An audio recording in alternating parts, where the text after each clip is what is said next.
بسم اللہ الرحمن الرحیم۔ سامعین محترم، پیارے آقا صلی اللہ تعالی علیہ وآلہ وسلم کا فرمان شریف کا مفہوم ہے، سابقہ زمانے میں، پرانے وقتوں میں تین لوگ سفر پہ نکلے۔ یہاں میں یہ بات عرض کر دوں، شاید پرانے لوگوں کو یہ بات یاد ہو، میں اپنی بات کرتا ہوں کہ جب ہم 5ویں کلاس سے نیچے پڑھتے تھے، غالباً تیسری کلاس میں جب تھے، تو تیسری کلاس کی جو اردو کی بک تھی یا غالباً اسلامیات کی کتاب تھی، تو اس وقت ہمارے سلیبس کے اندر یہ کہانی موجود تھی، غار کا سفر۔ تو وہاں یہ کہانی پیارے آقا علیہ السلام کے گویا اب جب بڑے ہوئے پڑھا تو پھر پتہ چلا یہ پیارے آقا علیہ السلام کے ایک حدیث کا حصہ ہے جس کو یوں کر کے ترتیب دیا گیا تھا۔ تو پیارے آقا صلی اللہ تعالی وسلم نے فرمایا کہ سابقہ زمانے میں 3 لوگ سفر پر نکلے، تو دوران سفر ان کو رات آ گئی۔ اب رات کو پڑاؤ کرنا تھا، رکنا تھا، تو اس کے لیے وہ تلاش کرنے لگے کہ رات رکنے کے لیے رات کہاں بسر کریں، رات کہاں گزاریں۔ تو جب آگے پیچھے دیکھا تو ان کو پہاڑ کے اندر ایک غار نظر آئی، تو اس غار کے اندر وہ 3 آدمی جو تھے وہ رک گئے، ٹھہر گئے کہ یہاں رات گزارتے ہیں، صبح پھر اپنی منزل پر چل پڑیں گے اور اپنی منزل کو ہم جاری رکھیں گے۔ جب وہ 3 افراد غار کے اندر داخل ہو گئے تو تھوڑی دیر کے بعد یا رات کے کچھ حصے میں زوردار بارش برسی، طوفان آیا، ہوائیں چلیں۔ ہوا ایسا کہ پہاڑ میں سے ایک بڑا وزنی پتھر جو تھا وہ گرا، اس غار کے منہ کے اندر آ کے لگ گیا، جس سے غار کا منہ مکمل طور پہ بند ہو گیا۔ اور ان تینوں افراد نے جب دیکھا کہ اس کو ہم ہٹا سکتے ہیں، انہوں نے کوشش کی تو وہ پتھر کو نہ ہٹا سکے۔ اب پریشان ہوئے کہ یہاں سے ہمیں آزادی کیسے ملے گی، اس غار سے ہم باہر کیسے نکلیں گے۔ سامعین محترم، یہ بالکل ایسے ہی ہے جس گھر کے اندر میں اور آپ نہ جانے کتنے عرصے سے رہ رہے ہوتے ہیں، اسی گھر میں اچانک گھر کے دروازے کو لاک لگ جائے، اپنا گھر ہے، مانوس ہے، اس کے ساتھ سہولت کی ہر چیز وہاں موجود ہے، لیکن پھر بھی وہاں ڈر لگتا ہے، خوف آتا ہے۔ تو یہ پھر غار تھی، گھر سے باہر تھے تو غار کا منہ بند ہو گیا۔ تو تینوں بندے سوچنے لگے کہ اب پتھر ہم ہٹا نہیں سکتے تو کیا کیا جائے یہاں سے آزاد ہونے کا، یہاں سے ہم کیسے نکلیں۔ تو تینوں بندوں نے آپس میں مشورہ کیا کہ یار ایسا کرتے ہیں، ہم اپنی سابقہ زندگی پر نظر دوڑاتے ہیں کہ ہم نے کوئی اچھا کام کیا ہے، تو اگر کوئی اچھا کام ہم نے کیا تو اس کو یاد کرتے ہیں، اس نیکی کے کام کو یاد کر کے پھر اس نیکی کا واسطہ اللہ کے حضور ڈالتے ہیں، تو ہو سکتے اللہ پاک اس نیکی کے صدقے میں ہمیں اس مصیبت سے آزاد کر دے۔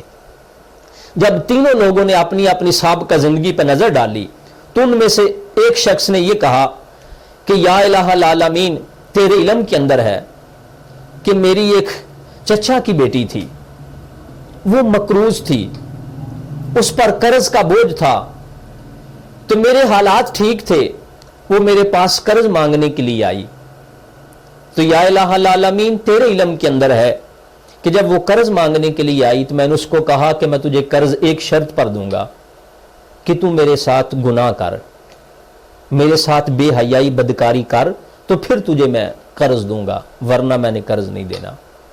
تو یا الہ العالمین، وہ اس بات پہ آمادہ ہو گئی، وہ اس بات پہ تیار ہو گئی۔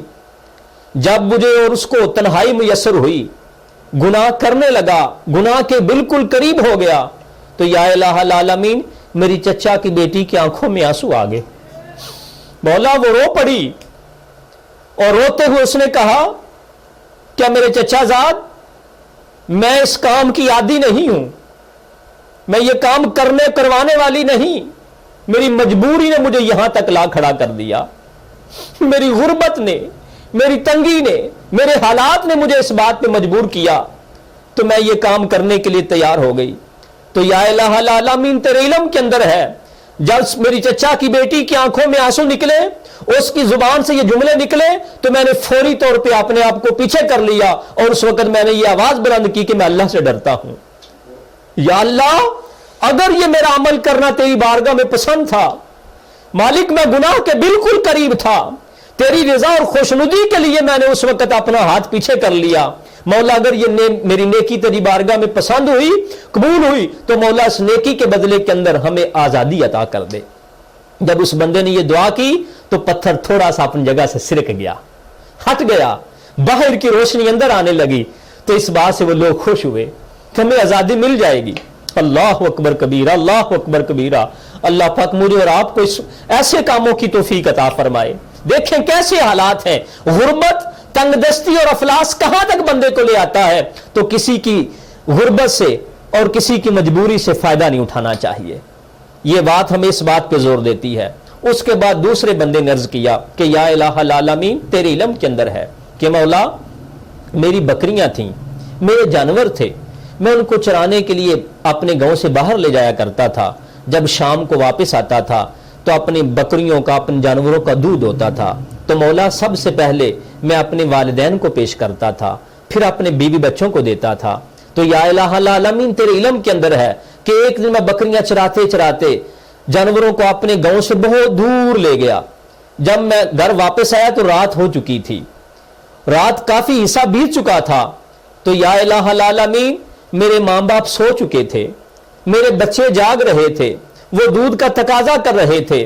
تو مالک جب میں نے اپنے جانوروں کا, اپنی بکریوں کو دودھ دویا تو سب سے پہلے میں نے اپنے بچوں کو نہیں دیا.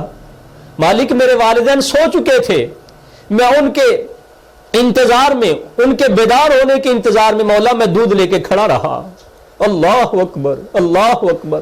یا اللہ, میں دودھ کے پیالے, وہ دودھ کے برتن لے کے کھڑا رہا کہ جب میرے ماں باپ بیدار ہوں تو میں ان کو دودھ پیش کروں.